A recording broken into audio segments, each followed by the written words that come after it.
Today we're going to talk about the recursive formula for arithmetic sequences. So our recursive arithmetic formula helps us find the next term in the sequence. So there are two parts to our formula.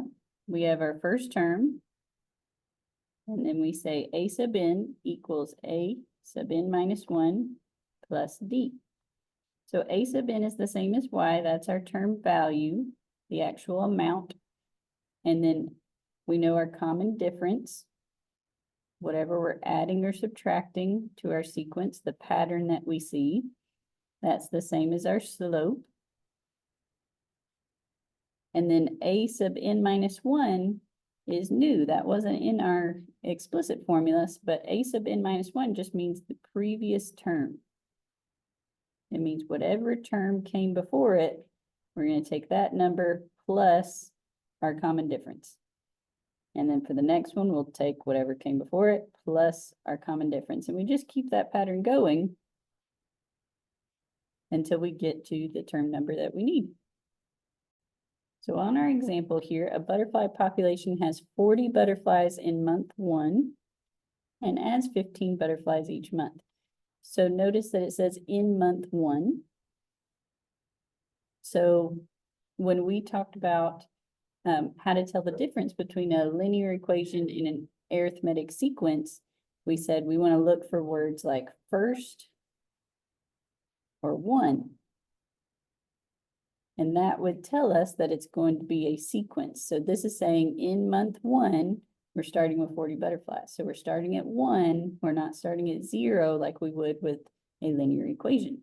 So to write the recursive formula, we need two things. We need our first term, and we need our common difference, just like with our explicit formula. But there are two parts. We have to say our first term is 40. That's just part of our formula. And then we say for all the other terms, right? That's what that means. For any other term, we take the previous number plus 15, because we're adding 15 each time. So if we had a question that said find a sub 5, we want to find the 5th term. We would say, well, we know the first term is 40. So then we would say our second term is the previous number plus 15. So we would say the previous number was 40 plus 15 is 55. And if we need to find the third term, we'd say the previous number plus 15. So we'd say that is 70. And then for the fourth term, we would say our previous number plus 15. So that's 85. And finally, we'd get to the 5th term. We'd say 85 plus 15. And that would give us 100. So recursive formula, you can only find what comes next. There's no way to just plug in a 5 into this formula and find the exact answer for the 5th term in one step. So in that way, explicit is more helpful, but there are many sequences that are neither arithmetic nor geometric, which we'll get to later. And so the recursive formula is really helpful for those because we can make different types of patterns. All right, so sometimes they ask us to convert between formulas. So on number 1, this one is the explicit formula. And I know that because it only has one part and it has an n instead of an n minus 1. So this is the explicit formula. So we want to try to write it into the recursive formula.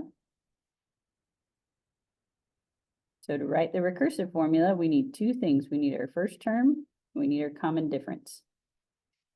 So to find our first term, remember we would just plug in a 1 for n.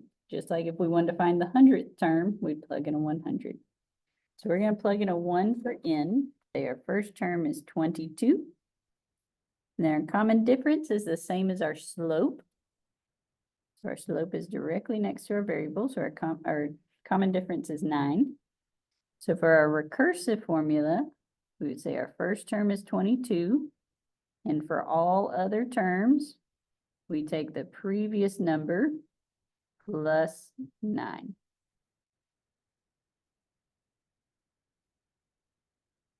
All right, so on number 2, this one is currently written in the recursive formula. So we're going to change it into explicit. So for the explicit, again, we only need 2 things. We need our first term, which is -18. We need our common difference, which in this case is 100, because we're adding 100 each time. So if we want to change it to the explicit formula,